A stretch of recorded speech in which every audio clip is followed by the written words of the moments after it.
Sunday Supplement, everybody. How are you doing? Make sure you're slapping a like on the video. We're back with another episode of the Hardline. This is your Sunday night edition where me and Gabe get together. He gets together with me across the pond. We get to fit into Gabe's schedule and vice versa. And it's fantastic, crystallizing his fantastic opinion. But it's not only Gabe's opinion we want, everybody. The interaction engagement has been flying from you guys. You're not happy, and understandably so. Some of you are a little bit more positive than others, and we welcome one, we welcome all, not just from one side of the coin. I've got a bit of a feeling this might be a bit of a heated one, so I am going to preempt and let you all know if you don't want to listen to it, because I know some people don't like it when it's a certain perspective. I'm probably going to take a back seat for a lot of this, but Gabe is joining me. But if you don't like it, if you don't want to watch this style of content, I am letting you know right now before we get into it that this could get a little bit hot. So, yeah, shout out to all of the regulars in the building as well. Before we get Gabe in, it's like I've just got some like lion in the back here. How are we, lads? All good, Steve. I hope you all enjoyed the fan forum yesterday. It was a laugh, to be fair. Steve, the fisherman's in the building. Still fuming. Mark's in the building. How you, Mark? Hope you're all good. Do you know what I did today, mate? Went out. Had a little bit of I've got my ankles knackered basically, so I'm hobbling around, but I tried to go out for a walk and it was lovely, to be fair. Got myself away from it, and it's actually supposed to be a sunny week. Love you too, Baz. How's it going, mate? Let us know in the comment section below what's going on, everybody. And yeah, we'll get the main man in without any further ado. Gabe, okay, so let's just talk immediately about, I just want to talk about something nice. What can you catch us up on over the last week? Anything nice? Well, I got to see the sunrise yesterday because I had to wake up at 3:45 to watch Leeds United. Right. Okay. So that was nice. That's good. It's a California sunrise, so at least it's nice looking. Yeah, it's not like I was sitting in Bournemouth or something. Yeah, that's true. Although Bournemouth might be quite nice now. But I'm sure. Look, anyway, let's not go to English towns again. Let's not do that. We can do that on a happier stream. I'm not in the mood. No, and look, it's important here that I do say that it's not just going to be a ranty thing, but it is going to be airing out frustrations with what's going on. I understand that you guys, it's therapy, all this sort of stuff, for myself, for Gabe, for people in the comment section, it's getting it all out. So I guess, mate, do you want to start generally, or do you want to start with game? Let me just say a couple things before we get in on this. So you've known me for about 3 years, but the nature of subscriber-based shows is some people come and go, some people tune in for the first time. So maybe people don't know what I'm like. So I'll go ahead and say this. I often find myself just in life, if I'm feeling stressed or caught on like a loop of obsessive thinking, I try to form a hypothesis to directly challenge my own assumptions or thinking. Now, what do I mean? How does that have to do with Leeds United? I just gave it away there. I've never liked Daniel Farke. I've said it for a couple of years. I've never liked Daniel Farke. He's not my kind of manager. I thought he was a decent choice for the championship. If you have a high wage bill, a lot of quality players, the idea is you can probably open up a big enough gap at the top of the table to secure automatic promotion. It's like in fights. There are points fighters and there are knockout fighters. Yeah. Daniel Farke is a points fight type of manager. Like if you give him a really good squad and he opens up a big lead, he'll probably be able to take it home for you. He's done it a couple of times. But I always thought he was too inflexible for the modern game, too stubborn and too quick to shift blame to others when results and pressure doesn't go his way. And I always felt like he was constantly shaping narratives to land his next job, depending on where he was at. So I wanted to test that belief, truly. And that, like, whenever I feel this strongly about something, I'm kind of like, you know what? You have to question yourself a little bit. You have to do some research and see if almost try to disprove your own opinions, right? That's how good arguments work. So I went pretty deep. I combed through fan forums and social media, but really, I really checked out local beat writers and sports journalists who covered both Dortmund when he was there as a youth coach, Norwich, and Gladbach. I read everything I could find, dude. I read from his time at Leeds as well. Obviously, there's a number of journalists that cover Leeds. And I didn't go looking in to confirm my bias, quite the opposite. I wanted to see if what I found would disprove these assumptions, A, to make myself feel better.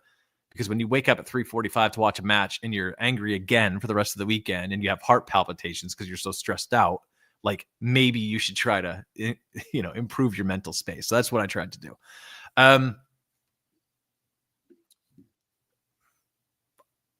Unfortunately, in this case, I'm finding myself pretty angry because the overwhelming body of evidence just doesn't just confirm my concerns, Connor, about Daniel Farke. It actually goes beyond them. For me, it reveals a deeper, more troubling pattern in how he manages and how he reacts, particularly under pressure. How he handles adversity, how he runs the ship when things start going sideways. I don't want to get too long because, of course, because I'm insane, I spent like 3 days reading things. So we're not going to sit on for hours and just listen to me diatribe about this. But I do want to talk about how things tend to end, and I want to shape things through one key metric. You guys know that I love metrics, right? So if I were to say to you, 1 win in the last 6, 2 wins the last 8, and 1 win in the last 12. Anybody in the comments can tell me what I'm referring to. I'll be really impressed.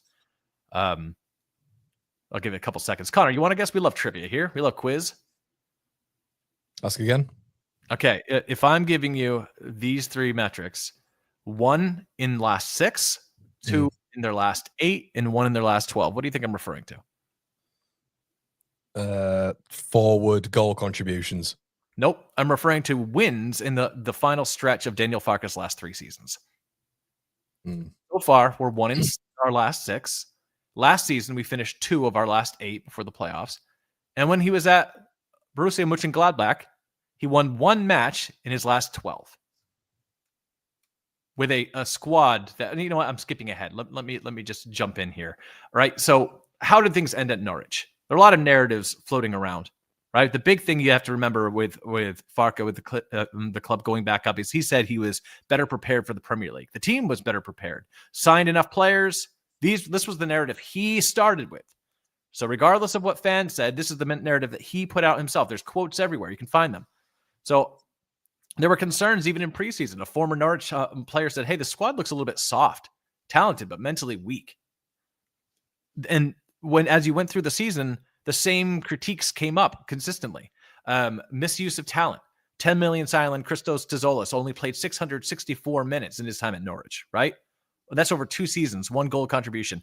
Now, people will say, well, maybe he wasn't good enough. Okay, he just went to Dusseldorf and Club Brugge and nabbed 41 goals over the next 2 seasons in 2,200 minutes. So it's not like he's not a good player. He just wasn't played. Farke was loaned Billy Gilmore. Didn't play him at all. Hardly at all. Hardly made any appearances. Barely used him, to the chagrin of the people that brought him in. Overplayed less technical players like Josh Sargent, right? Ran him into the ground, into multiple injuries, and failed to give more minutes to creative options like Rashika, right?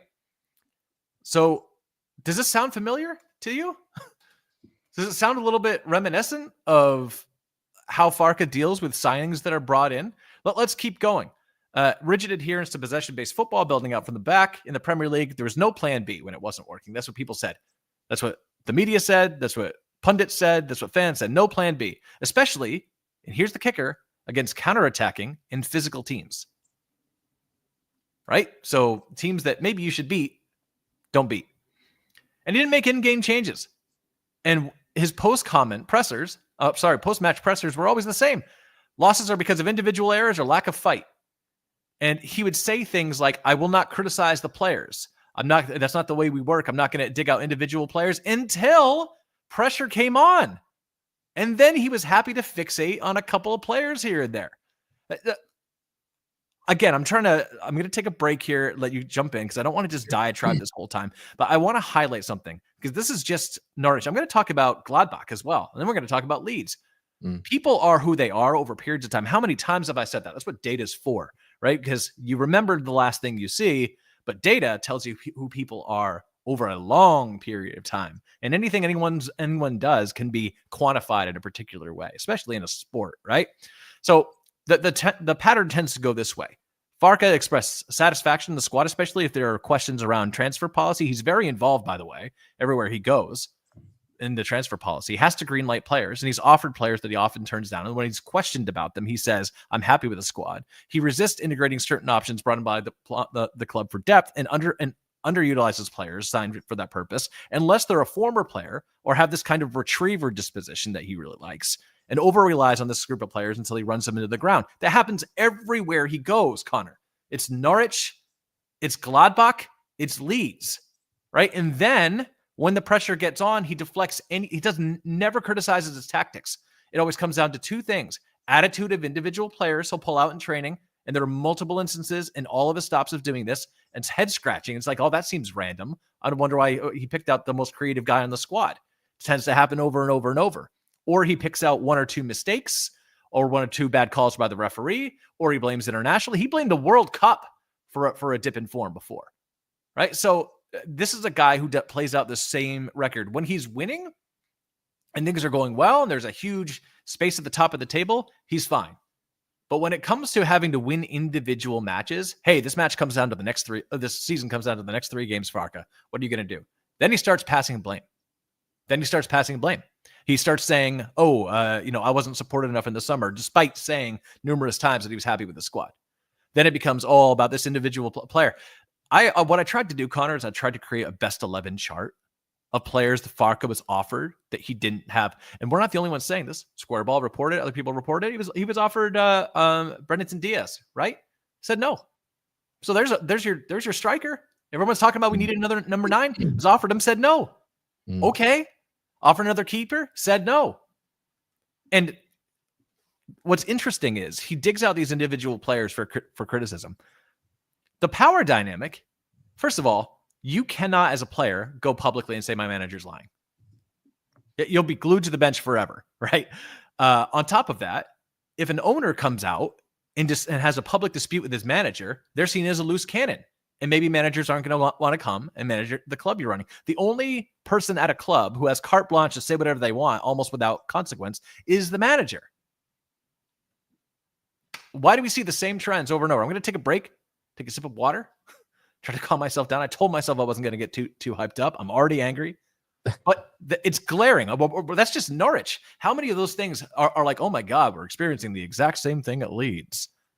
A lot. It's a pattern, isn't it? Can you imagine getting Billy Gilmore on loan saying that, you're not supported enough in the market and just not using him at all? Unbelievable.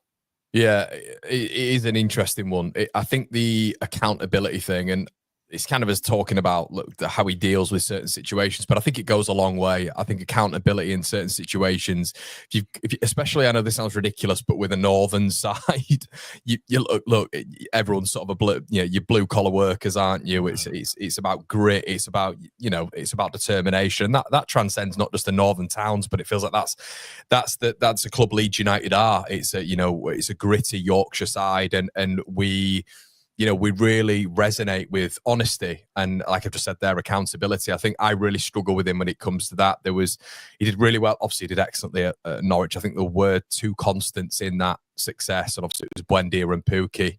But he had great sides for the championship. Great players in the championship. He did. But what I will say is he did improve players. You look at like Jamal Lewis. You look at Max Aarons, who Leeds were linked with. So he has improved players, so we can't take that away from him.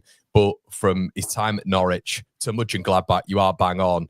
Nathan Ngumu was another one who was brought in, I believe, from Toulouse for about 8 million quid, and it was a Gladbach signing. It wasn't, the whole conversation around it was a Gladbach signing, and within a sort of 2 or 3 months, Farke had basically criticised him for how he was training, the standard of which he was up at, and he was only a 22-year-old lad at the time. So, and he did it publicly. And the comment back, I hate the comment of, well, what's he supposed to say? Just don't say anything at all. Yeah. Just don't say anything at all. Protect your player. And I think it'll come good, especially with talented players. Public comments like that, Connor, are to frame narrative. That's what they're for. Because there's no difference in fact, it's never better. Tell me when it's better to talk to the media instead of just talking to the player. Yeah, I agree. It's never better. I agree. And I understand there can be frustration. I completely get this frustration. I completely understand there's maybe stuff that's gone on behind the scenes. We heard with Jed Spence, there was an attitude problem. Didn't really know what happened with Jadon Anthony getting 400 minutes and Connor Roberts having 1 start in the second period of the season when he signed in January. But we heard from people down at Ellen Road that Jed Spence had a bit of a problem. He then went to Genoa, didn't he? And they all loved him and he was brilliant out there. But it does feel like there is a pattern here. There's people who I do know at Norwich for some weird reason. I've got a connection with a lot of people down in the media circuit at Norwich, not just the obvious 2 who've appeared on this channel. It's other people as well in that media arena.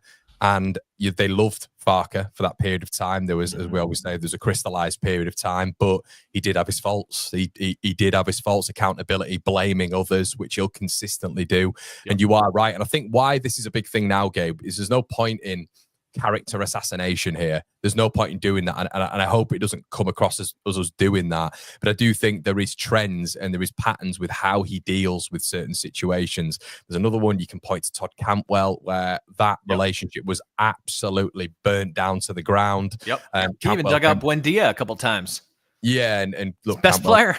Cantwell's been on several podcasts and spoken about the struggle that he had at Norwich because of that as a young player. So it does feel that he has obviously his core, and I think the hypocrisy of it sometimes is the fact that after Ilan Mele, he says he doesn't want to talk about individual players. He then mentions Tanaka. Yeah. He then comes out and speaks about Ramazani, which I was baffled with, completely baffled with. And I just think to myself, and I said it on the three things this morning, Gabe, as a football player, if I'm Largi Ramazani now, I've effectively been ostracized. I've had a year of my career completely wasted. I was brought in on the understanding that I was going to be Christ Somerville's replacement. If you're the owner, Connor, you brought him in for £11 million, and you're thinking, so I bring in this really talented player, and you don't utilize him at all. I want to bring something up here. So this is the guys, sorry, Gabe. We'll get into your comments as well. Keep getting them in, everyone. We're going to get into them.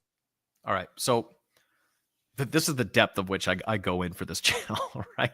I had a German article translated, right? Because I didn't just use Google Translate. I sent it to a friend of mine who's German that can help, because a lot of times it's just incoherent if it's Google Translate. But Kevin Schulte is essentially the Phil Hay of Borussia Gladbach, or who Phil Hay was for Leeds. Yeah. When Farke went, it said boring football, terrifying statistics, and confusing communications. Why Daniel Farke had to go. Yeah. All right. So I'm not going to read the whole thing. I'm going to touch on a couple things from this article that are massive. A terrible away record. Their away form was dreadful. Even in the softer stats, there was no improvement. Some of these are fitness stats and things like that. Yeah. But Farke as the accelerant for the Moody Diva. For those of you who don't know, Moody Diva was how a Grasshoff, one of the most legendary managers in Germany, once described Gladbach in the early 90s. And so saying that the team lived up to the label, bad dressing room moods, not good ones. The fan, that's a huge pressure there. I know many Leeds fans won't know this, but it's a very committed and passionate fan base there.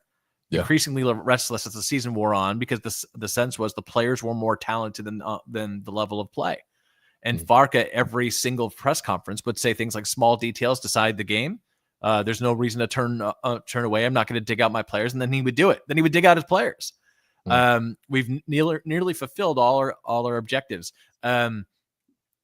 It's really interesting. So he would shield the team after games, and then he would oddly single out players for criticism, like Marvin Friedrich, and lecture in a classic presentation style that Gladbach conceded more goals when Friedrich was on the pitch.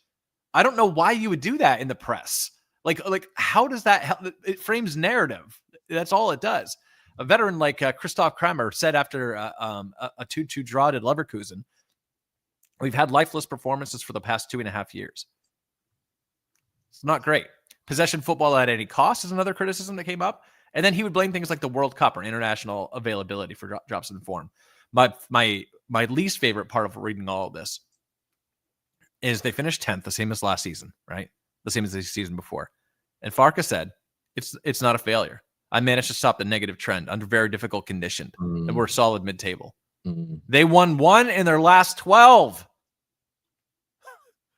I think no, it's a very, very good point. It's a very good point, and I think that's kind of where I'm at from a Leeds perspective. I know you're coming out with the Gladbach perspective as well, and I think that's right. And looking at those certain individuals, looking at those certain individuals there as well.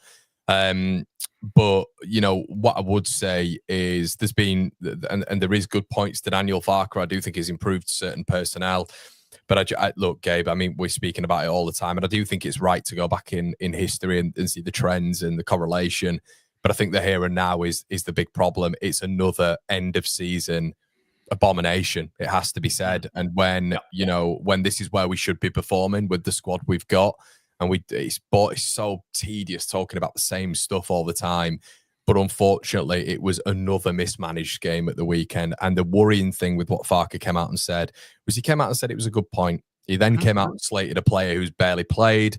There are people who back that, which is a massive worry, because I cannot comprehend how it feels like, for me, he's trying to let everyone know these weren't my signings. Like, this is kind of what, this is kind of what he's trying to pivot. It feels like there's a pivot of excuses here. Yeah. And I from the internationals, from it being a problem for the internationals, for Leeds never winning after the international break, for him bringing up, people always like to talk about Leeds are falling apart again. It's like, why would you bring that up in a press conference? Yeah. Like, why would you bring that up? Why would you put that into the ether? It's just bizarre. And once again, it's almost just laying down those excuses for if the worst comes to it, you've got them there to bounce back on. It's historical with Leeds.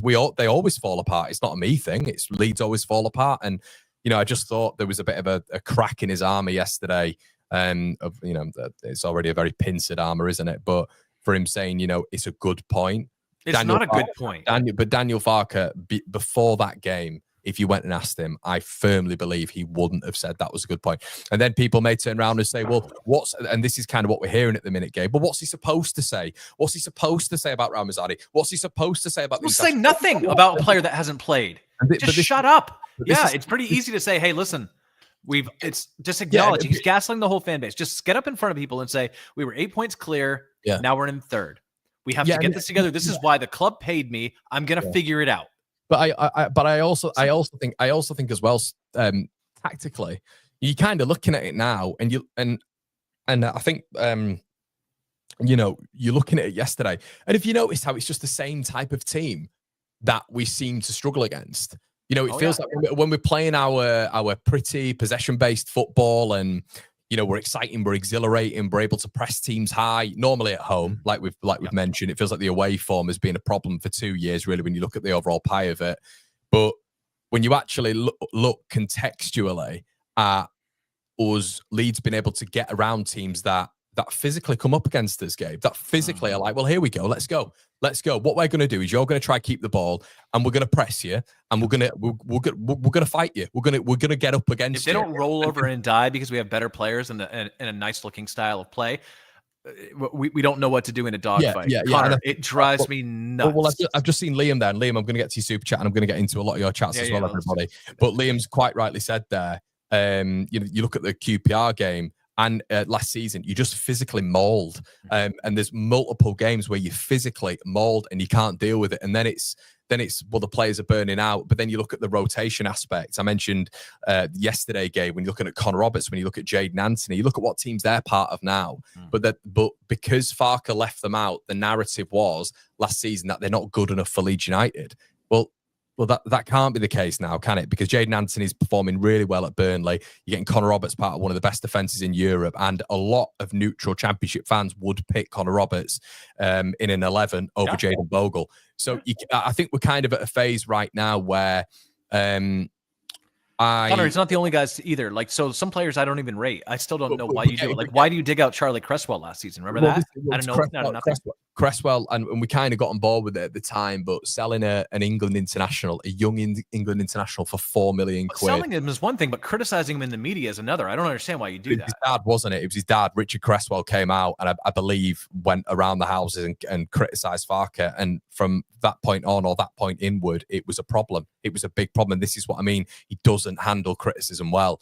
He will go and blame everybody else before taking the accountability. And because Leeds United have very, very recently had a manager who was the most humble manager on the circuit, it's very difficult for us to kind of look at that, or for me to look at that and not look at my manager and resonate with the fact that we've just gone to second bottom in the division and we've put in another lackluster, pathetic performance of which they were the better team. And it's one of the worst teams in the league. And once again, I don't care about them losing. I mean, the mental gymnastics I'm hearing, Gabe. Oh, well, they've only lost 1 in 5. Well, Leeds United, we're trying to get to the Premier League.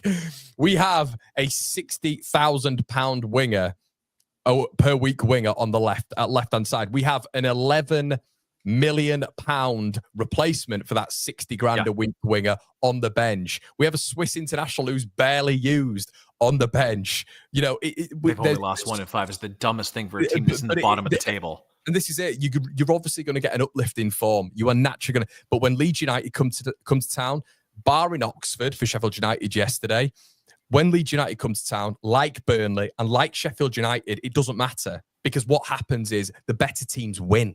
The better teams come to town because they've got everything to play for as well, and they win. It doesn't matter.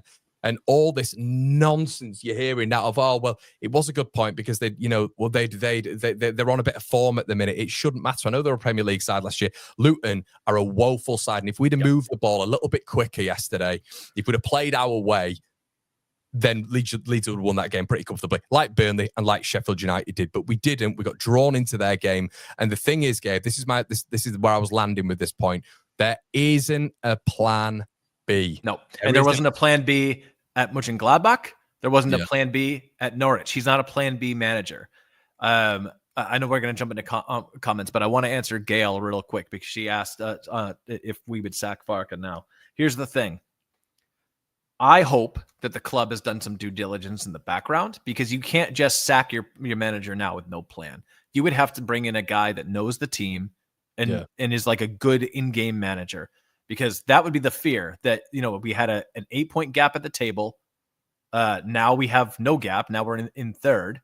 Are we in third or tied second, Connor? I don't know. It doesn't matter. It's the same, right? We're off at first. No, we are in third. Anyway, point being, do you trust this guy to manage for individual results sort of thing? Because I say we almost have to win out. You know, that's what, given our form, and given the form of the teams around us. If they haven't been doing that due diligence, it makes no sense to just sack your manager with no backup. Like to have like an assistant manager go into a playoff. No way. If you've had concerns for the past month or so, and you've been speaking to people in the background, they know the team, they've watched a lot of film, then yes, I would do it. But it would have to be like a Sean Dyche, because you're not going to get like a top manager that's going to like want to sign a multi-year contract. They're going to come in as caretaker under the season and then reevaluate. You can't sack him. Yeah. I don't think you can sack him now. It's too late. Yeah, there's too many of these things would have to happen. Yeah. You have to look. You'll have to get a style of playing. A manager would have to, acclimatize with the player. And we've been through this before, Gabe.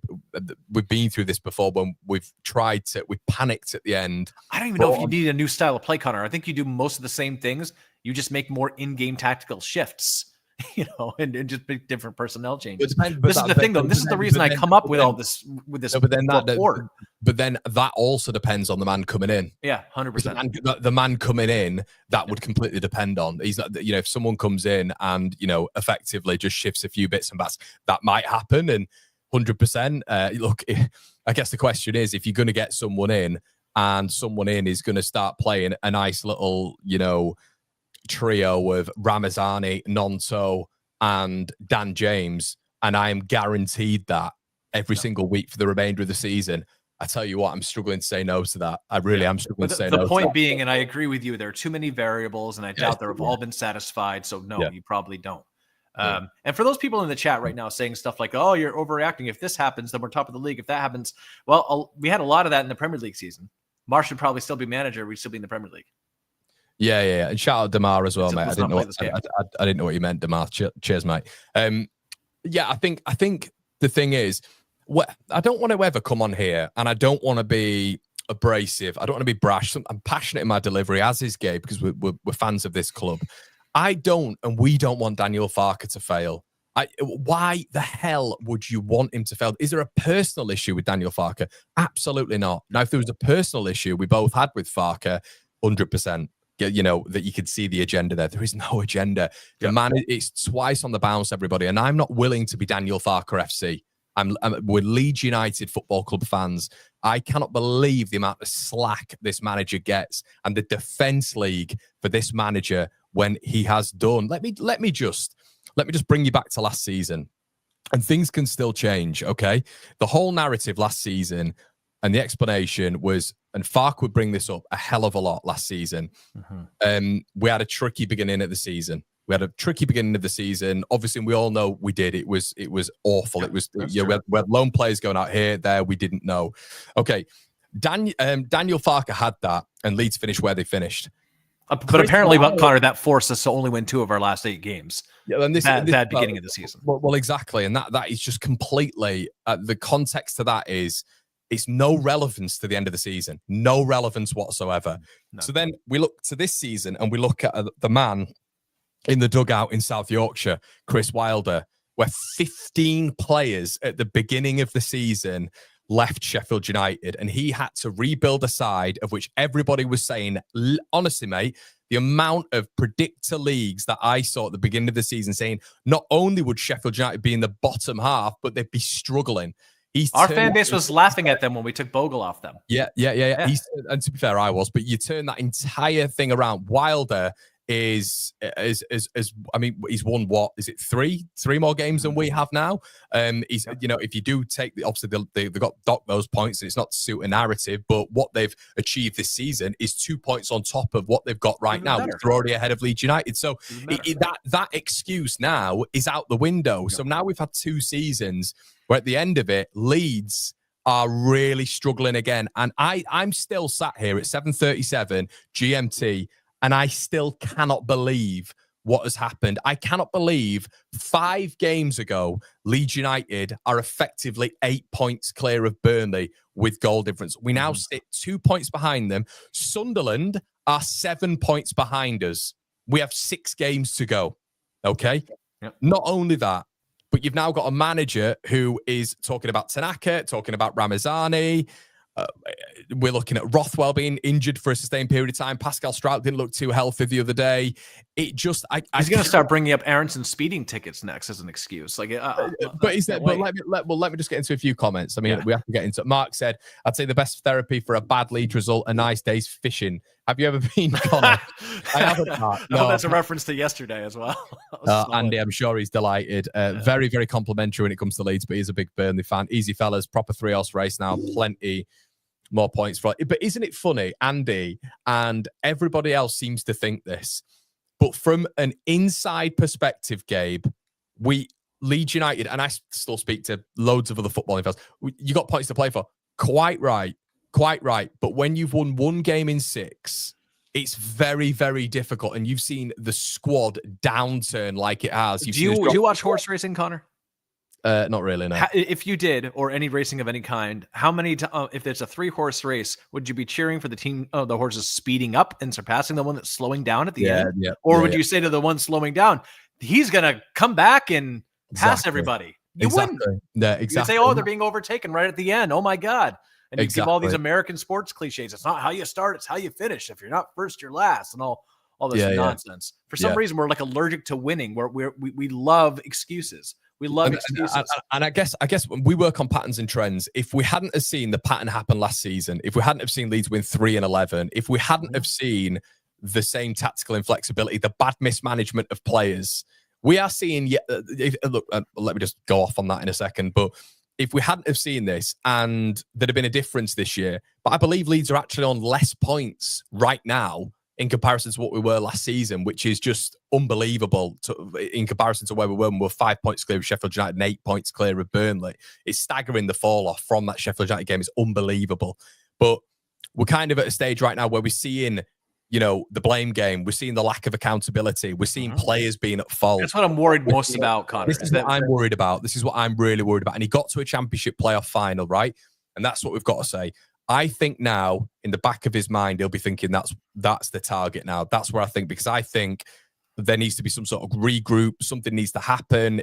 I don't know what's now going to happen to Ramazani.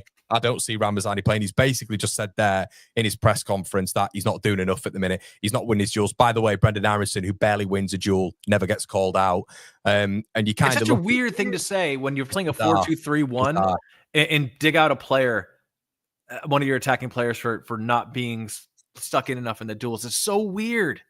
It's so weird. And listen, I say that as somebody who loves two-way players, but just look at all the attacking players.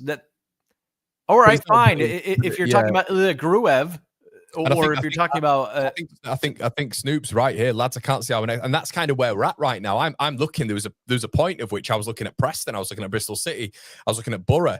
I'm now looking at those 3 games and thinking, my French, shit. You're coming up against Preston, who stifled us at Deepdale. You're coming up against Bristol City, who, when we were in our pomp, were probably the better team down at Ashton Gate against us. And they've got better. We've got progressively worse right now. And we're coming up against the Boro side, who is second in the form table and flying at the minute.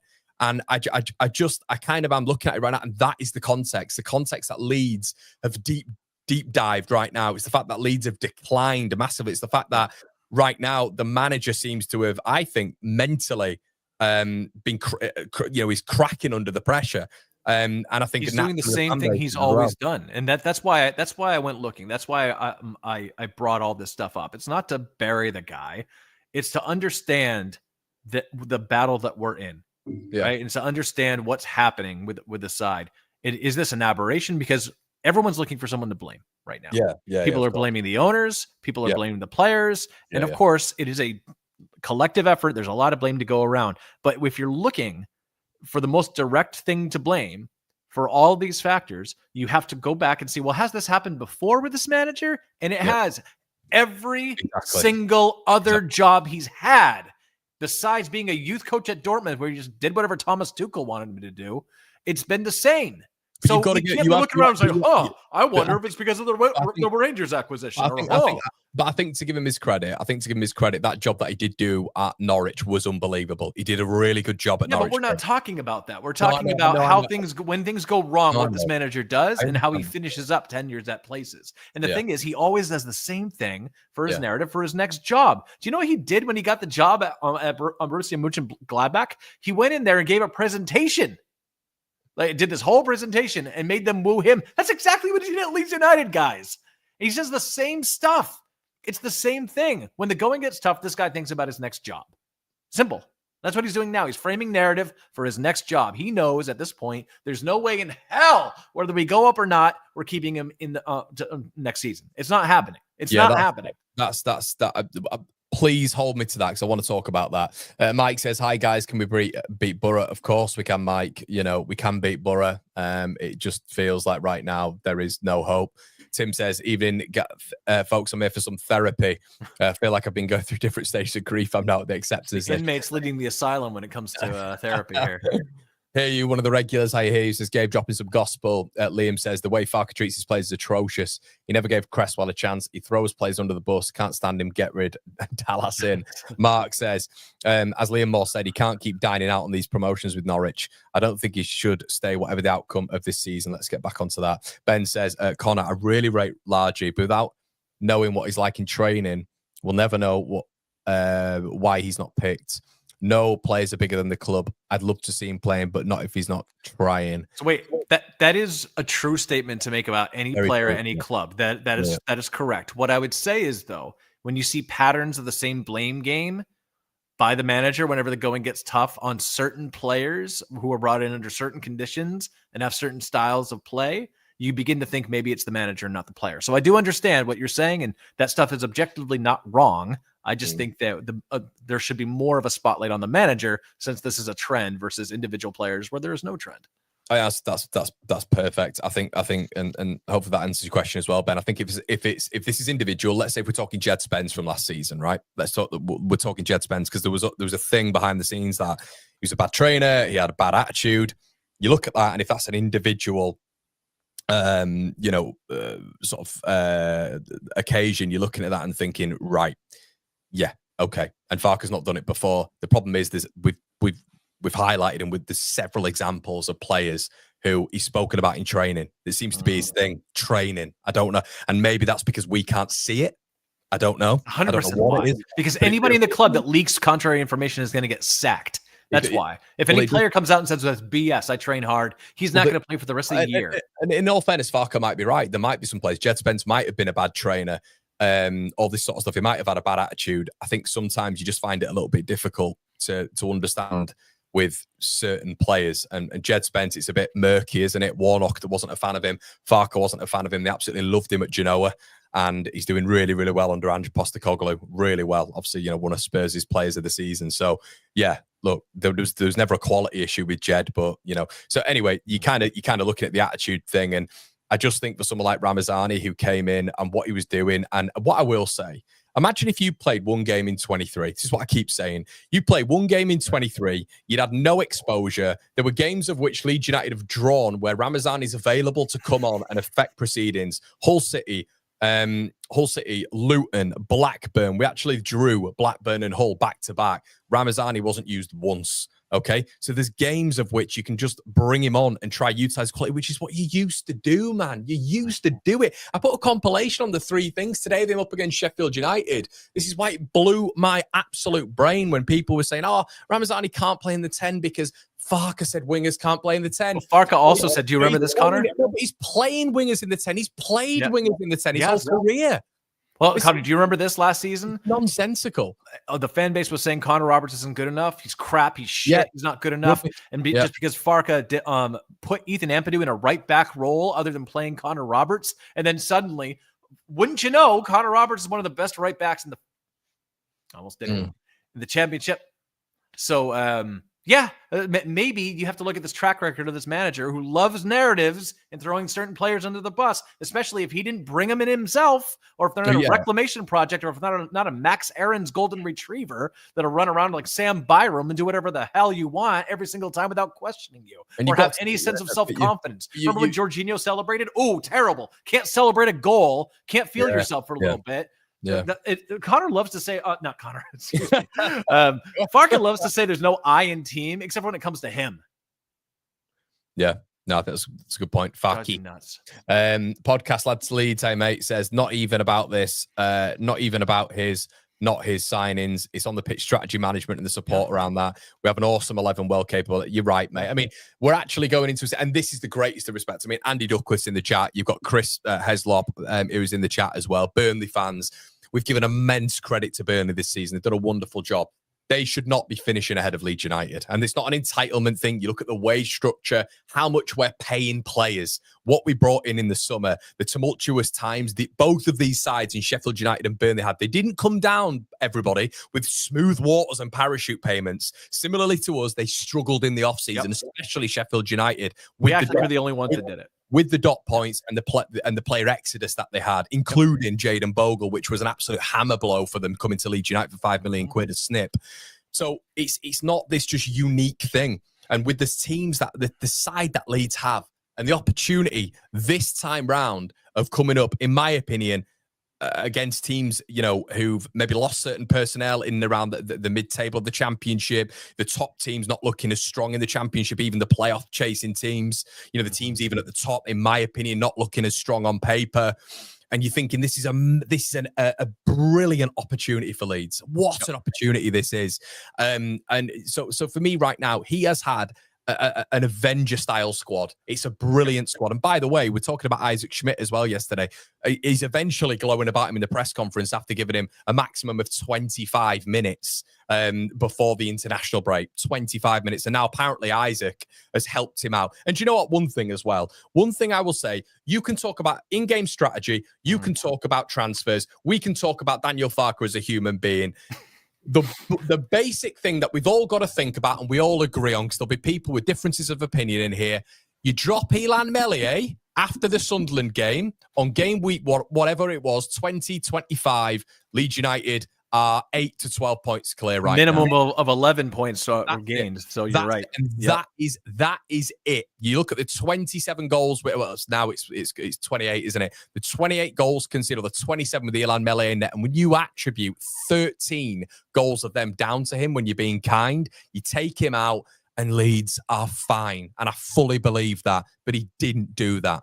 He didn't do that. And now Carl has proven himself. And this is why, everybody, I was saying previously that it wouldn't have surprised me if Parag went down to him after that Swansea game and had a frank conversation with the manager. If I were Parag, I don't know Parag, of course. I just want to, just because I live in San Francisco doesn't mean we're mates. But I would have, I'm like millions and millions of pounds riding on this. I would have gone down and said, if you play Ilan Meslier, you're sacked.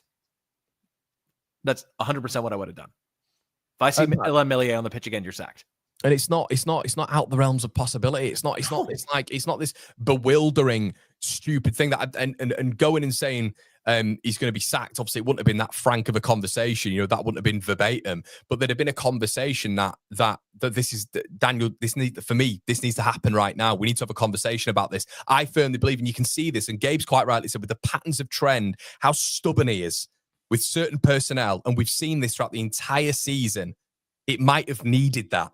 And a smart man like Parag probably understood that. And that's not him picking the team. That's not doing all that sort of stuff. That is just them having a frank conversation about the outlier and the anomaly in this team, which has been harming Leeds United now in a negative trend for 2 years. And eventually, Parag probably thought, right, I'm gonna have to go and have a conversation with him. I've offered him a new goalkeeper in January. He said no. He's talking about him still, but he won't talk about number 9. He said no.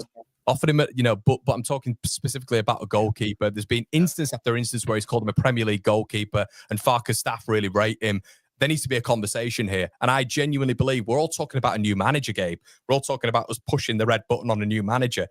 A new goalkeeper was absolutely essential. So he did that, and I was more than happy with Darlow at the weekend, I have to say. Yeah, I mean, doesn't even have to turn up trees. Just has to not take the ball and throw it into his own net. Right, comments. Let's get into comments. Lads, I can't see where our next win is coming from. Carl says the easier this gets easier when you just accept the inevitability. I'll never do it. Carl, I'm sick of doing it, mate. I'm sick of doing it. I'm sick of last season going into that Southampton game and just knowing that we're in the playoffs. I'm just sick and tired of it, mate. And I think we all are. And look, it's a point. It is a point behind Sheffield. Sheffield United lose against Millwall. We beat Boro.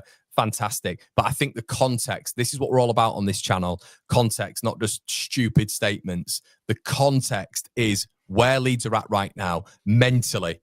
The numbers are absolutely awful. I saw the running stats the other day, Gabe. They're just completely different to what they were in January and February. The utilization of the squad, it's just non-existent. You're seeing the manager put Byram and Schmidt on with the greatest of respect when we're trying to win the game. Couldn't believe he put Schmidt on. Ahead of Ramazani. Couldn't believe it. It's mental. It's absolutely mental. So, look, let's move on to a couple more comments as well. Jeff says, weirdly, I'm still positive. I'd be positive if that was my view. Look at that icon. I hope that's an actual view of your home, Jeff. So do I, Jeff. Send us some dough. I'd be positive as well. Oxford result is big for us. 1 point in it. It ain't over. It ain't. Big mindset shift needed.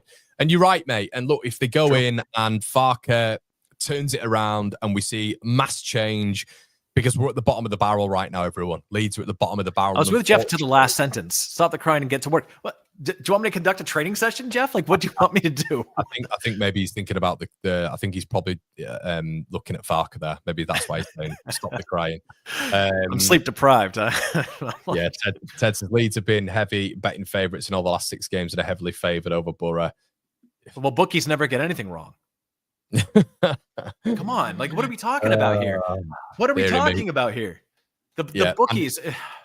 Jump on Andy as well. Andy Topman, he does this all the time. Andy, good lad. He's gifted 5. Andy, we've got a bunch of good folks that do stuff like this. We have. Appreciated. Ryan says, nothing I've seen lately makes me think that this is where I'm at, right? Kind of at the minute, mate. It's and hopefully we're wrong. But it's not unusual. And we've got across all platforms, nearly 1,400 of you in here, 900 on YouTube. I don't understand why we'd be thinking anything different right now. Because everything else, it is a point, but it is just blind faith because there's no better evidence. There's no better evidence right now. So we've got to try, be positive. But by God, it's hard at the minute. It is hard at the minute. And I think this is kind of where I'm at, Gabe, as well. Leads to 15th in the form table at the business end of the season. And I think that's the most important stretch of the season. And again, not saying there's not multiple culpability to go around everywhere. I mean, match to match, day to day, week to week, I get it. But when it comes down to results down the stretch, look over the last 3 years, what Daniel Farke's teams have done. It's damning. It's damning. Well, this is also true. Is it though? Because here's the thing: we can win out, and if the teams around us win out, we're in a playoff. So yeah, I guess it is in our hands now if we win every single game we have. But it was in our hands when we were. You're missing one big game though in game week 44. Oh, that's right. Yeah. Okay. No, agreed. Thank you. It's still in our hands. So that's right. But by God, it's. I think we're all the same now. It's just blind. It's just hope. That's what it is. And we should never have been in a position like this with an 8-point gap. It's frustrating, isn't it? This is where we're at, Gabe. This is where everyone in the chat. We're all the exact same now. Quite frankly, and excuse my French, if you've got kids around, the block their ears. We're all not only frustrated, we're all pissed off. We're all pissed off. It has got to this. We're all pissed off. We've actually left the top 2 with 6 games to go. We've got Burnley not only ahead of us right now, Gabe, they're chasing down our goal difference, for goodness sake. We were flying ahead of Burnley. Do you remember how much of a goal difference we had? It's staggering. It was staggering. Absurd. Unbelievable goal difference advantage. You've got Sunderland 7 points behind. And with the rate Leeds are going right now, I'm thinking to myself, and the whole it'll be fine thing. If someone says to me, it'll be fine, I have to have an understanding. This is just how I work. It's my brain. I can't just go, yeah, it will. Leeds are going up. I would have more confidence. I need someone to tell me why, based on evidence. If we had a manager, Connor, that was a good in-game manager who had a reputation for rallying his troops to play above their station, then I would say, you know what, we have a punching chance. We do. But I'm saying that, like, if it comes down to a playoff, that's why everyone feels so dour, because we don't have a manager for a playoff. We don't have a manager for a stretch of the season where you now have to turn around our fortunes and inspire players that in some cases you drag through the mud to make yourself look better. Yeah, let's have a quick look at the Champo table. Good night. Look at Blackburn Rovers. Yeah, they fell off a cliff, haven't they? We didn't beat them though this season, have we? Brilliant. We played them when they had Eustace. Yeah. So obviously Sheffield United there in '83. Are you taking anything from that loss? So sometimes teams lose games. The thing is as well, what everybody forgets, we've still got to play Oxford away. So this is. I was getting text messages the other day, people going, "Told you, Connor, it's all right now. It's fine." I'm like, we've got to go down there with a worse away record. They're the best away team in the division. We've got to go down there, and with the performance levels we're at the minute, with Oxford are what, in 8th or 9th, and we're in 16th. I mean, we can't go to Luton. Wait, aren't we going to Portsmouth and win? Aren't we going away to Plymouth as well? Away to Plymouth last game of the season, yeah. God. And it's tell me it's not a noon start. Right. David Hill wants some positivity. This is kind of where I'm at the minute. I need Brownie on for positive. So right, we're gonna have to switch this round because I understand this. No, we should. It's too dour. I agree. It is dour. Can I just say as well, guys? I am sorry if this is too dour. I am sorry, and I will apologize right now. I will apologize to all of you.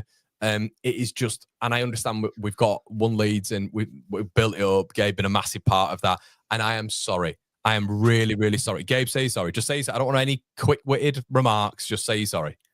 I am sorry we've brought the mood down to an afternoon Stoke or in I understand. Scarborough. I shut up. There's people who are from there, you moron. Stop slacking their place. Stop it. I'll tell you I'm sorry if you're from there as well. Oh, God. But I am sorry. I'm sorry it's kind of got to this point. I don't want to come on here and just bleat negative. Can I just say, I want you to look at me, Gabe. And actually, have you noticed a little bit of a difference in me? I've tried this season. I've really freaking tried every single week to boost the team. Your haircut's become more unhinged. Yes, I agree with that. But it's kind of going back to normal now, in a sense. But I've really tried to positively boost the lads and the manager. Don't get me wrong. There's been things throughout the season which have annoyed me with him and is now coming to roost irritatingly. But still, I've really, really tried with them, mate. And I hope there's been a noticeable difference because a lot of the time it's me being cautiously optimistic. But this is why I'm cautiously optimistic, because this happens with this freaking football. I think why I'm having such a hard time with positivity, Connor, and I know you have tried. You've been nice. You've been more positive on the WhatsApp thread. That's for sure. Yes, I've tried. It's fine. Everything's fine. We've had to have a word with them in the past. No, I'm just kidding. Listen, I think one of the reasons why I'm having such a hard time wrestling myself out of A, I'm sleep deprived, but B, honestly, I've been whinging about it. You can go back and debrief videos. I've been whinging about Farke all season just because I'm worried about, like, if we get down to it and we're not playing well, what's going to happen. And honestly, okay, here's a positive. It looks like Ethan Ampadu is a little bit more up to fitness, and he's a character I trust to be on the pitch at the end of the He was season. better. He was a lot better. He's worked himself back into fitness, I think. Yeah. I'm more positive about it. He's a gamer. I think he'll be good. I thought if Nate's taking the mic here, I'm not sure. No, he's absolutely doing it. Nate, I hope you are, because you're going to send me over the edge, fella. I'm going to dunk my head in the bath and not take it out. I've got one of these smart rings that tells me how much sleep I'm getting, and like, is that one of those Aura rings? No, it's not an Aura one. It's a different brand, but yeah, I don't need to know about my my feminine health trends like the Aura gives. Basically, every time I'm watching Leeds United play over the last 4 weeks, you can just see it'll give you like these buzz alerts, like you seem very stressed. You need to calm down. Essentially, what they're saying. Mate, imagine like 5 hours of sleep the night after a Leeds game. It's just imagine what it is every single time I come on. We guys, listen, we would love it. I went on a Sheffield United stream and I'm going to get murdered. I'm going to get absolutely murdered, not only by him, but by probably other Sheffield United channels. Every single Sheffield United fan who's watched this channel is going to kill me. So I put my head above the parapet. I've been confident. I've been brash, abrasive, and you can't win, guys. I do that, and I get hammered by Leeds fans. I'm cautiously optimistic. You get hammered. You cannot win in this game. You just can't. People just don't like your opinion. They don't like you, so it's fine. It's just kind of, we've got to a point right now where I want this season to end. I just want it to end. Just let me do something else for a little. I literally feel like I've been sat outside in the rain at a fishmonger's in Grimsby, because it's just like, I don't know how do we spin what's happened the last 6 weeks positively. There is no positive spin. We'd be lying. We would be lying. I think the only positivity here is that it's not over yet, right? That we have more. It's not. We're not in the playoff game now. Can I ask you a question then? Can I ask you a question? And guys, let me know in the comment section below. If we lose to Boro, is it done? Which is kind of the way it's going now. Shez has just said positive for all. Boro, if we set up, we can do well against them on the counter. I also feel Derby might get something against Burnley. It gives everyone a lift. Do you know what? The thing is, Shez, we actually do have a lot that we can change. We do. Yeah. We have it. We do have things that I would love to see Willian Gnonto next to Ramazani again. That period where we had Gnonto and Ramazani, my God, we were frighteningly quick. Here's what, and let me answer your question, Connor. That up together. I wonder how those two would look with maybe Manor Solomon at points. But if you had largely Ramazani, but in all fairness, guys, when you look at the data and Solomon's got, 1 goal contribution in 10 or 11 games, and he's your main signing, you've got to take him out. Put Largi Ramazani in there, who you bought in for 11 million quid, who scored against the. He's not going to take out Solomon for Ramazani. No, but this is what I'm talking about. There's solutions in there. Ramazani in there. I bet he comes back with Aronson this week. But just a combination of Gnonto and Ramazani, I feel would be like 2 new signings. It's going to be a different game, Boro, to what it is against Luton. It's not going to be as physical. It's going to be a little bit more technical, which will give Gnonto more room on the half space. We saw Gnonto do a bit of a demolition job against them last season as well. He's got a good record against Boro. You see those two together, that's the difference, okay? You actually, Joel Peru at this moment in time, he has been honking when the time has come to it and he needs to step up. He's been honking. Yeah, giving us nothing. Really nothing, but it'd be nice to see the fullbacks getting involved as well. And maybe you might see a little bit more of a combination. When we saw Firpo and Ramazani on that left, Jesus Christ, in that little spell, they looked electric together as well. Really, really good. A really good, almost, cohesion between them both in that 5 games. The midfield, okay, with Rothwell been out, it sounds like for the rest of the season, to be honest, that is a gut punch. But if we get the midfield right, Leeds' midfield combinations are very good. We have a very good midfield. Whoever plays in there, we've got a good midfield combination. There are ways around it, but I just don't. I could see Aronson coming back in. I could see. He will. I can almost guarantee he'll play on Tuesday. Let me answer the question you asked. If we lose to Boro, is it over? Listen, I saw us stay up in the Premier League in that match against Brentford when, I mean, we were dead. We were dead and buried. Terrible. We were absolutely dead and buried. And anything can happen in football. So, like, we could be crap for the next 5 weeks, and then suddenly the teams around us could fall off a cliff. Do I think it's likely? No, I don't. Do I think it's, it's probably more likely if we lose to Boro than we're done? Yeah. But I'm not willing to say 100% all the way. I'm struggling to find. If we had a manager that showed me that they didn't dig their heels in on downward trends and double down, then that's great. Ryan, I swear to God, if that. Right, I'm doing a watch long. I'm doing a watch on, mate. I'm packing up. I won't do it. If he does that and you're on a watch long, I'm gonna demand a link to get in just to scream on camera. Truonic says if we lose, I don't think we win another game this season. If we turn up, I think we can still turn it around. If you beat Boro, it's massive because they're a very good team at the minute. They're a very good team. I just want to show something. Gabe, keep talking. Getting some of the comments, man. I'll flash them up. Yeah. Flash up the comments. What do we got? Let's see. So we've got Connor, bring back the Eminem Ellen DeGeneres. That's when we were in up. That's true, you know. That's true. Ever since we've gone back, Ellen DeGeneres look, Eminem. Are those the only two blondes you people know? Yeah. No, it's because it was short hair, mate. It was a style as well, if you want to call it that. If you want to call it a style, it was. Dragging us up to the early 2000s for reference on bleached hair.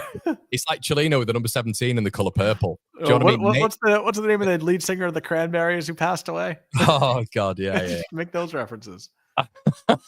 Connor, we're playing like zombies. Jesus, yeah. Let's screw it. Let's get it back, mate. I'll go and poison my head again and go do it.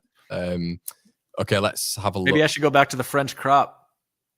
No, I'm going that far, mate. Let's have a quick look. Right, I want to look at the championship form. Oh, look at Josh Sargent lighting it up, 14 goals. Yeah. So, we're 13th. I thought we were. We were 13th. So 16 total, 3 places. You know, instead of Plymouth, we're Leeds. Awesome. I think the big thing as well, it's just the games that we've played, and QPR, Swansea. You know, everyone's acting like Luton was setting the world on fire. Yeah, they won 3 of their last 6. That's not that impressive, guys. Like, it's a crap league. You know, for everybody, I remember when I had Twitter last year, the amount of people that came at me when I criticized, hey, you don't get a consolation prize for finishing with 90 points if you don't go up. Look at the table now and the points.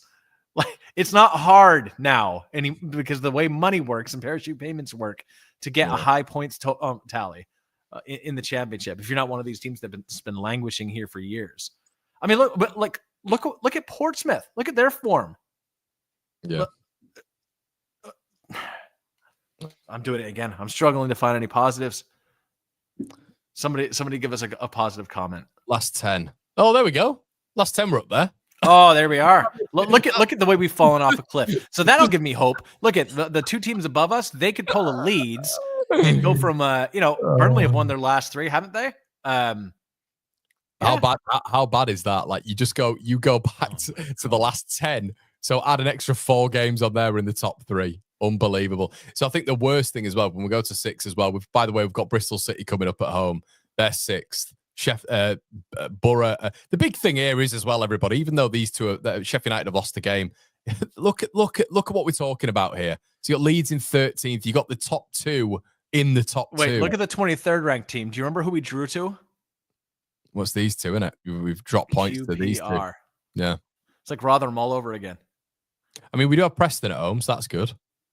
That's a positive. Amazing. Who else have we got? Oxford. They're kind of on the same level with us here. 7-7. There we go. It's going to be a Stoke fight. have a better form than us. Oh, God. Yeah.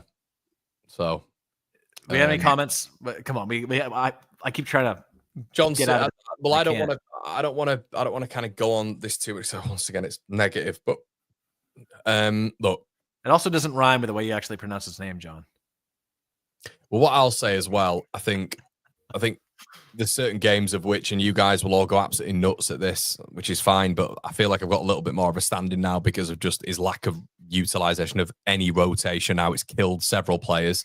You do look at Matteo Joseph in that QPR game when we drew and we needed someone in the box and he didn't bring him on, or he brought him on with about 5 minutes spare. It was crying out for a number 9 that game. You saw yesterday.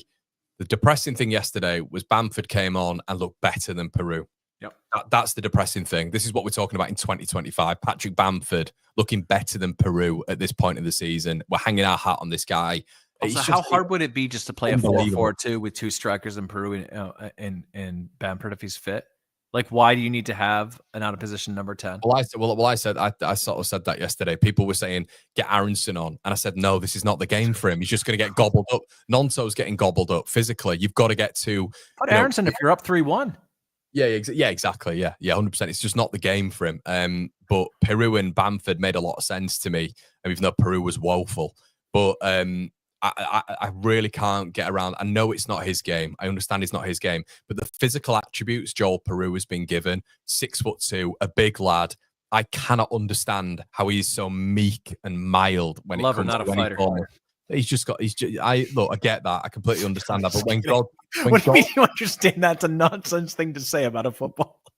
He's a lover, not a fighter. Connor goes, yeah, I understand. He's not got an aggressive bone in his body, has he? Let's be honest. So it kind of affiliates with that a little bit more. But man. I mean, we're looking at Bamford. I've got a funny feeling Bamford might start against Boro, you know. Well, maybe Farke was right. Maybe if I remember in January, Farke said when he was asked about number 9, he said that Patrick Bamford's going to play a key role for us in the promotion push. Maybe he's right. Maybe. Yeah. Christ. Maybe. How do we end this? Are there any more comments waiting to be read? I thought you were going to say something else then. I was like, oh, no, let's not go down that route. Lucas says Farke's ruined Joseph as well, not giving him enough minutes, not using him to his best. This is the thing, Lucas. I was really having to battle against this earlier on in the season, mate. And it wasn't a case of, I never ever thought Joseph was a bad player. I think there's certain games for Joseph. I think Joseph is I think when he's been with Peru in a 2, I think it works. I think there's certain, pressy games that you'd want, Joseph in ahead of Peru. And I understand that he's not been a bagsman this year, got loads of goals. I understand that. But it's really been bad to see a young lad in his first full season just get the exact same treatment as you have kind of with Ramazani, you have with Schmidt. It's when Daniel Farke rules something, unfortunately, and I look, it's subjective, I get it's football, but there is a certain part of our fan base who then deem that player crap and rubbish. It's just because Daniel Farke does something, it means we can't have our own minds. We can't assess something with what we've seen. It is just, Farke's not playing him, so it must be crap. Oh, and they're fixating on him. He lost the ball in the corner. Yeah, and exactly. In the 85th minute, because that never happens to any good players. And that kind of builds. It really does build. But once again, I go back to the conversation that me and Gabe have had a little bit earlier on. If you're not rotating properly, if you're not utilizing your players correctly, then you're going to get rusty players, especially young players. Let me just bring you back to, once again, Chris Wilder, who it sounds like I'm arse-licking in this stream, but to be fair, he's done quite well this season, I'd say, and he probably is manager of the year right now. But when you do look at Chris Wilder, he's getting the best out of a lot of his front men. He's rotating Callum O'Hare and Ryan Brewster. Ryan Brewster's got 2 goals in 3 now, and he's won the Sheffield Derby for them. He's rotating Raksaki and Andre Brooks. He's rotating, even this season, Sam McCallum and Harrison Burrows. He's rotated Tyrese Campbell, which has been massive for them. And he looks fit, sprightly and brilliant right now. The best goals per 90 record in the division currently right now. He's got 4 goals in 6. Zian Fleming been rotated really well at Burnley this season. Looks like he's coming into his pomp towards the back end of the season. 4 goal contributions in 6. We're not getting any of that. So this is what I mean, everybody. We can't be calling Ramazani crap, Joseph crap, Schmidt crap. Gilavogi's now getting called crap as well. He's getting called crap as well. So one more competitions than anybody who playing for Leeds right now. But of course, combined, he's crap. He's not a centre back. We all know that, and he's probably not the most gifted out of our players. But he's now just not been. He's been completely frozen out in terms of any game management whatsoever. So it's kind of got to a stage right now where this is what happens, and people who back Farke to the hill will just go, well, yeah, that's it. Well, there's a reason, isn't there? There's an obvious reason, and it's not, for me, it's not an obvious reason. It's not an obvious reason because I don't just trust everything Daniel Farke says. I don't, and that's kind of where I'm at with it. And because if I trusted everything Daniel Farke said, my mindset would be completely different, and I would be thinking that going away to Luton and picking up a point was good, and Ramazani doesn't deserve to play for Leeds United because he's losing joules in training. Do you know what I mean? Oh my God, what are we talking about? I mean, it is nonsense. I kept trying to get us to say, or you guys to say it yesterday, that your dad is more honest about player selection and dropping players than Farke because he dropped you. I kept trying to get. He dropped me. Yeah, he wouldn't say it. I was rotated, mate. He put me in the midfield. He got me back in. Connor's dad. It's my favorite story. I'm gonna keep banging on this until it's so old. But apparently, Connor was playing striker, and his dad pulled over on the side of the road at a store and tell him he was dropping him. Shocking. So if Connor's dad could do that, then surely Farke could rotate players. But nope. There's a narrative to be satisfied, and he has to get his next. He has to get his next championship job. Tadcaster Albion. My dad dropped me, and he pulled up at a cost cutter and dropped me. And Brownie's little brother stayed in. I was his strike partner. It was like Bamford and Peru, and he dropped me. But what I will say, mate, is that squad utilisation. I then went on to play central midfield for academy football for about 10 to 15 years. So your dad made made the right move. Made the right call, mate. Ian in. What did you do when you were told you were dropped? Cried. I was about. I think I was about 11. Seats? Not 11. I'd have been a lot younger than that. But yeah, no, I was smashed the car seats like that. I was very upset. Very upset. Silverware coming 2020. Probably the car seats. Yeah, League One champions. Tandy says our manager does not care what we think or want. Bin him, reclaim our power with a manager who respects. I'm not sure the manager should listen to the fans, though. Tanya, I get what you're saying, but like I would be pretty shocked. As much as I criticize Daniel Farke, I've said this on this channel, and I'll say it about every professional football manager who's managed at the top level. They've forgotten more about football than we know, right? So I'm not sure that you'd want like a manager tuning into the One Leeds fan channel being like, oh, that Gabe the American, good suggestion. Let's roll out. I'd be a little bit concerned, but I do hear what you're saying. There is a bit of a disconnect feeling, isn't there? There is. There really is. Farke and the Chocolate Factory telling us everything's fine. Exactly. You know, it's just small errors. It's small errors in the players. Dan says, don't agree, Connor. Joseph had plenty of opportunities, just not performed. That's fair, mate. We've had plenty of chats on here, plenty of chats where I've turned around and gone, do you know what? There's been chances. You know, I look at the Sheffield Wednesday game. I look at some opportunities. I think it was Sheffield United, wasn't it, away from home, where he came on and just there's points of which he should have passed the ball. He should have done this, that, and the other. He should have just, acclimatized himself a little bit better to certain situations. But earlier on in the season, mate, he's getting a lot of minutes, and then he's just absolutely fallen off a cliff once again. You're talking about 9 minutes, 1 minute, 4 minute. Needs to go on low. 12 minutes, 80 minutes. Yeah, 100%. And maybe what you can look at is maybe I don't know. Is he good enough? I don't know, but I think there are certain games of which he'd have been useful this season. I don't think he's been utilised properly, but that's just my opinion. I'm not saying he's a top player, by the way. I'm just saying that I think he should have been utilised better. Right, let's leave it there. It's been interesting. It's been therapy. Guys, before you leave. I don't feel any better. I usually feel better after therapy. Well, I don't know what to say about that. That's probably because anyway, but it's probably because things are going in a certain way and when you just do not believe that that's going to turn around. But guys, make sure you slap a like before you leave. I hope you've enjoyed this. I hope you enjoy these every Sunday, the Hardline. We're going to keep this up. Is there a sponsor we forgot to name? Not for this show. All right. Not for this show. No. This show is brought to you by Gabe's incandescent range and sleep deprivation. Yeah, not for this show. Aaron says, Connor, ultimately, do you see us getting top 2? No, mate, I don't. But my heart, I tell you what, my heart says yes, my head says no, and I've been wrong before. So there you go. Tanya Henson said Prozac United. Damn right, man. Yeah, Tom's struggling as well. He sent me a couple of texts. Thank you, Connor and Gabe, for a great live stream. Cheers, lads. Make sure. See you next week. Hopefully we're wrong. Yeah, hopefully we're wrong. Hopefully we're back to winning ways. And Farke has shut us all up and he's rotated. And Ramazani's scored 9 goals. And Boro just cannot deal with him. Let's hope that's it. It's been an absolute pleasure. Delusions to God ears. Make sure you like the video. See you in a bit. Cheers.